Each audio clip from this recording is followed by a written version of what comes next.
తాజా మంత్రివర్గ విస్తరణ క్రమశిక్షణ గల పార్టీ అనే బ్రాండ్ ఉన్న టీడీపీకి ఆ బ్రాండ్ పోయేలా చేసింది. కరెక్టేనా? అది నేను ఒప్పుకోనండి. ఎందుకంటే ఇది ఒక ప్రజాస్వామ్య దేశం. అందరికీ కూడా కొన్ని ఆస్పిరేషన్స్ ఉంటాయి. కష్టపడిన వాడికి ఆవేదన ఉంటుంది. ఆ ఆవేదన ఒక్కొక్కసారి రకరకాలుగా దాన్ని వెళ్ళగొక్కుతూ ఉంటారు. కానీ ఫైనల్గా వచ్చేప్పటికి అధినాయకుడి మాటే శిరోధార్యంగా కూడా నేను మీరు చూసే ఉంటారు. ఆల్మోస్ట్ ఇమీడియట్ రియాక్షన్స్ కొన్ని ఉన్నాయి. అదేంటంటే కష్టపడి పనిచేసినప్పుడు కమిట్మెంట్ అంటే ఊహించిన స్థాయిలో పార్టీ సభ్యత్వాలకు రాజీనామా చేయాలని కార్యకర్తల నుంచి ఒత్తిడి వరకు, లేకపోతే అవసరమైతే కొత్త పార్టీలు పెడతామనే వరకు వెళ్తారని అసలు ఎప్పుడన్నా అధిష్టానం ఎక్స్పెక్ట్ చేసి ఉంటుందా? ఒకటండి, కొత్త పార్టీ పెడతాం అంటే అంత తెలియదు కదా. కొత్త పార్టీలు పెట్టి మూసేసినవి చాలా మీకు తెలుసు. ఈ మధ్యకాలంలో ఆంధ్రప్రదేశ్ కలిసినటువంటి ఆంధ్రప్రదేశ్లో 2 పార్టీలు కొత్త పార్టీలు పెట్టి మూసేసింది తెలుసు. ఒక పార్టీ పెట్టి నడపడం అంటే అది చాలా ఒక కమిట్మెంట్ తో, డెడికేషన్ తో ఒక యజ్ఞం. అది నిజంగా చాలా చాలా కష్టం. మాట చెప్పినంత ఈజీ కాదు.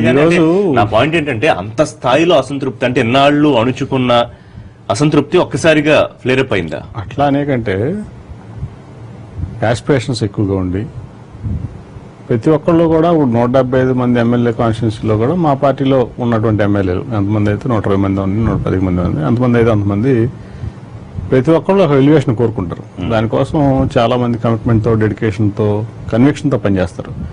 పనిచేసినప్పుడు అధినేత మమ్మల్ని గుర్తిస్తా ఉన్నారు కాబట్టి మాకు ఎలివేషన్ వస్తుందని ఒక ఎక్స్పెక్టేషన్ పెట్టేసుకుంటారు మనసులో. దాని నుంచి ఏంటంటే ఇమీడియట్ గా రాకపోయేవాడికి కొంచెం డిప్రెషన్ ఉంది. ముఖ్యంగా ప్రతిపక్షాన్ని టార్గెట్ చేస్తూ అటు అసెంబ్లీలో కానీ బయట కానీ గట్టిగా తిట్టిన వాళ్ళకి కూడా పదవులు రాకపోవడం మీద కొంత అసంతృప్తి మరి ఎక్కువగా ఉంటుంది. సార్, ఇప్పుడు 26 మినిస్ట్రీస్ అయ్యి చాలా అవకాశాలు వస్తాయి. ఇప్పుడు రాజకీయంలో ఏ రోజు ఎట్లా ఉంటుందో తెలియదు. కాబట్టి నారా చంద్రబాబు నాయుడు గారే ఫస్ట్ టైం ఎమ్మెల్యేస్ కి చోటు ఇచ్చారు.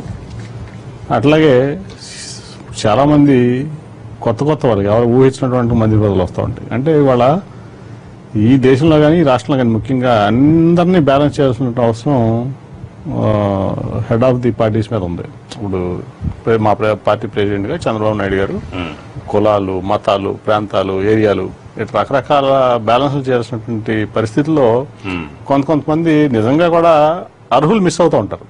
సో అది ఆయనకు కూడా తెలుసు, చంద్రబాబు నాయుడు గారికి కూడా తెలుసు. కానీ ఇప్పుడు కాకపోతే ఒక పార్టీ, ఒక క్రమశిక్షణ, ఒక కమిట్మెంట్ తో పనిచేసిన వ్యక్తులు ఇవాళ కాకపోతే రేపైనా కానీ అవకాశాలు వస్తాయని చెప్పి మా